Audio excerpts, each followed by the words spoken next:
Good morning दोस्तों। आज है दिन फरवरी और आज हम लोग देखने वाले डेली करंट अफेयर्स के बारे में। करंट अफेयर आज के समय में हर एग्जाम्स में बहुत इंपॉर्टेंट हो चुका है। आप चाहे एसएससी दें, चाहे रेलवेज दें या कोई भी स्टेट एग्जाम्स हो गया, कोई भी एग्जाम्स में करंट अफेयर का वेटेज बहुत ज़्यादा बढ़ चुका है। ये एक अलग ही सब्जेक्ट बन चुका है, तो इसे बहुत ही बारीकी से समझेंगे। और हाल ही में ग्रैमी अवार्ड 2026 से सम्मानित होने वाले आध्यात्मिक संत कौन थे? तो ये संत का नाम था दलाई लामा।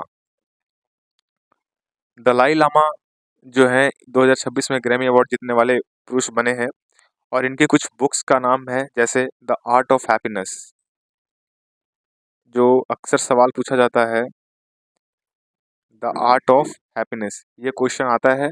और इनका जो ये लिखना था, ये 1998 में ही लिखे थे। चलिए दोस्तों, अब अगले प्रश्न की ओर आते हैं। तो अब बात करते हैं कुछ इंपॉर्टेंट पॉइंट्स के बारे में। तो ये महत्वपूर्ण सैन्य अभ्यास के बारे में हम लोग जानने का प्रयास करेंगे। तो पहला है मालाबार अभ्यास। ये भारत, अमेरिका, जापान और ऑस्ट्रेलिया के मध्य होता है। वरुण अभ्यास भारत और फ्रांस के बीच होता है। गरुड़ अभ्यास भारत और फ्रांस के बीच में होता है। सूर्य किरण भारत नेपाल के बीच में होता है। मैत्री अभ्यास भारत थाईलैंड के बीच में होता है। एक्वेरिन जो भारत और मालदीव के बीच में होता है, ये 14वां संस्करण केरला में आयोजित हुआ है। इंद्र अभ्यास भारत और रूस के बीच में होता है। और अजय वॉरियर जो भारत और यूनाइटेड किंगडम के बीच में होता है। तो ये हमारे आज के इंपॉर्टेंट क्वेश्चंस थे। ये आइए दूसरे क्वेश्चन की बात करते हैं। तो हाल ही में केंद्रीय बजट 2026-27 में ऑरेंज इकोनॉमी को बढ़ावा देने के लिए योजनाओं की घोषणा हुई है। तो ऑरेंज इकोनॉमी संबंधित है, ये किससे संबंधित है दोस्तों? तो ये है ज्ञान आधारित आर्थिक नीति है। हमारा जो भारतीय इकोनॉमिक 2026 है, जो 1 फरवरी को लागू किया गया था, इसमें कुछ इंपॉर्टेंट पॉइंट्स रखे गए हैं। जैसे नया इनकम टैक्स एक्ट 1 अप्रैल से लागू होगा। विदेशी आय 1 करोड़ से अधिक पर 30% टैक्स लगेगी। अघोषित आय पर 30% जुर्माना लगेगा। तो इस प्रकार की बातों को इस बार 2026 के बजट में रखा गया था। चलिए आगे करते हैं तीसरे प्रश्न के बारे में। तो ये प्रश्न इंपॉर्टेंट है। 16वें वित्त आयोग के 16वें वित्त आयोग ने विभाज्य पूल की राज्यों का हिस्सा कितना निर्धारित किया है? तो इसका आंसर है 41%। वित्त वित्त आयोग के मुख्य कौन है? निर्मला सीतारमन जी। ये अब आगे बढ़ते हैं। चौथा प्रश्न इंपॉर्टेंट है। कहता है, मैं इसका गलत कि हाल ही में भारतीय रेलवे को बदलने के लिए केंद्रीय बजट 2026-27 में कितने निवेश करने की घोषणा की गई है? तो ये आप लोग देख सकते हो, हमारे भारतीय रेलवेज में काफ़ी सुधार करने की आवश्यकता है। अभी हाल ही में अ, वंदे भारत का एक नया वर्जन निकाला गया था और वह जो स्लीपर क्लास का था, जो मालदा से लेकर ये असम को कनेक्ट करता था, गुवाहाटी से लेकर। तो इस बार जो बजट रेलवे की तरफ से आया है 2.93 करोड़ का आया है। कुछ इंपॉर्टेंट रैंक्स के बारे में, जो भारत का स्थान क्या था, ये अक्सर प्रश्न में पूछा जाता है हर एग्जाम्स में। तो पहला बात करते हैं मानव विकास सूचकांक, जिसे एचडीआई कहते हैं। ये भारत का स्थान इस बार 2025 में 130 था।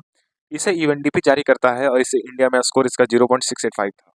विश्व हैप्पीनेस इंडेक्स में 118 है हमारा। ग्लोबल हंगर इंडेक्स में 112 है हमारा। विश्व शांति सूचकांक पीस में हम लोग 115 है। और लैंगिक अंतर सूचकांक में 131 है हमारा रैंक। पर्यावरण प्रदर्शन सूचकांक में 176, जो काफ़ी पीछे है।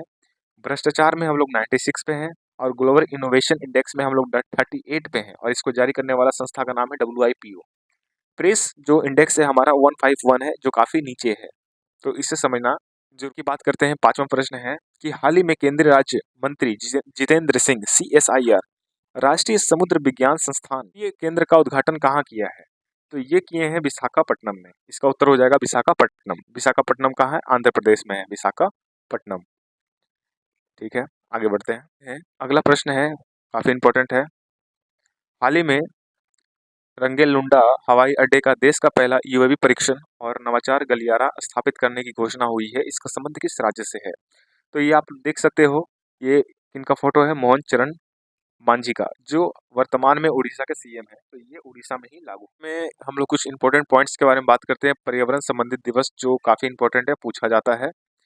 सबसे पहले विश्व वन्यजीव दिवस जो होता है, हम लोग 3 मार्च को मनाते हैं। विश्व वानिकी दिवस 21 मार्च को मनाया जाता है। विश्व जल दिवस 22 मार्च को मनाया जाता है। विश्व पृथ्वी दिवस 22 अप्रैल को मनाया जाता है। अंतर्राष्ट्रीय जैव विविधता दिवस 22 मई को मनाया जाता है। विश्व पर्यावरण दिवस 5 जून को मनाया जाता है। विश्व जनसंख्या दिवस 11 जुलाई को मनाया जाता है। 3 अक्टूबर को हम लोग विश्व प्रकृति दिवस मनाते हैं और विश्व ऊर्जा संरक्षण दिवस हम लोग 14 नवंबर को मनाते हैं। अगले प्रश्न की बात करते हैं। तो अगला प्रश्न है कि हाल ही में राज्यव्यापी मुख्यमंत्री ग्रामोत्थान योजना किसने शुरू की? देखिए नीचे यहाँ पे लिखा हुआ है भूपेंद्र पटेल। ये जो है अभी वर्तमान में गुजरात के सीएम है। तो ये जो योजना है ये गुजरात में लागू किया गया है। हाल ही में ऑस्ट्रेलिया ओपन पुरुष एकल खिताब किसने जीता? ऑस्ट्रेलिया ओपन पुरुष खिताब जीतने वाले व्यक्ति का नाम है कार्लोस अल्कराज। ये ऑस्ट्रेलिया और विंबलडन ट्रॉफी जो 2025 का हुआ था उसमें भी इन्होंने टॉप स्थान पाया था, एकल खिताब जीता। इंपॉर्टेंट हेडक्वार्टर्स के बारे में जानते हैं। आईएमएफ का मुख्यालय वाशिंगटन हो गया, विश्व बैंक का मुख्यालय वाशिंगटन हो गया, एफएओ का रोम हो गया, डब्ल्यूटीओ का जेनेवा हो गया, डब्ल्यूएचओ का जेनेवा हो गया, गैट का भी जेनेवा हो गया, रेड क्रॉस का भी जेनेवा हो गया और हेनरी डुरेंट, इसी पे इनको नोबेल पुरस्कार मिला था प्रथम। G15 का जेनेवा हो गया, अंकटाड का भी जेनेवा हो गया। 1964 में ये पूछता है क्वेश्चन, इसकी स्थापना कब हुई थी? एडीबी मनीला फिलीपींस में है जिसकी स्थापना 1966 में हुआ था। उसके बाद सार्स की स्थापना काठमांडू में 1985 में, ओपेक की स्थापना वियना में हुई थी 1960 में हुई थी। इंटरपोल फ्रांस में 1923 में हुआ था। इंटरपोल का क्या है, जो तस्करी लोग करते हैं उसको पकड़ने का ये काम करता है। अंतर्राष्ट्रीय न्यायालय इसका द हेग है और इसकी स्थापना 1946 में हुई थी। यूएनओ की स्थापना न्यूयॉर्क में हुआ है।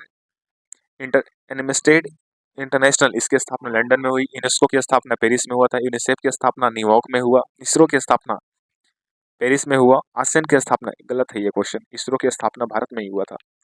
आसियान की स्थापना जकार्ता में हुआ, नाटो का ब्रुसेल्स में हुआ और राष्ट्रमंडल कॉमनवेल्थ गेम्स लंदन में हुआ था और अरब लीग की स्थापना ट्यूनिस में हुआ था। 9वां प्रश्न आता है जो इम्पोर्टेंट है कि हाल ही में देविका सहवाग ने पहला BWF सुपर 300 खिताब कहाँ जीता? तो ये जीते थे आपके थाईलैंड में, क्योंकि ये होस्ट हुआ था थाईलैंड में। और ये जो आपका देविका सहवाग है ये एक बैडमिंटन से संबंधित है, तो याद रखने की बात है, ये पूछा जा सकता है। तो अगला और अंतिम प्रश्न हम लोग बात करते हैं। तो ये प्रश्न आया है कि हाल ही में भगवान कार्तिकेय को समर्पित थाईपुसम महोत्सव 2026 कहाँ आयोजित हुआ? तो ये आयोजित हुआ था आपका तमिलनाडु में। तमिलनाडु के एक प्रसिद्ध त्योहार है थाईपुसम। थाई से आप याद रख सकते हो तमिलनाडु को, तमिल ती से स्टार्ट होता है, वो भी थाई से स्टार्ट हो रहा है, तो इसको याद करने के लिए बेहतर होगा। और कुछ इसमें नहीं है इम्पोर्टेंट। तो आज का हमारा टॉपिक समाप्त हो। अगर आपको ये चीज़ अच्छा लगा हो तो प्लीज़ लाइक सब्सक्राइब करना ना भूलें। Thank you for all students. जय हिंद, जय भारत।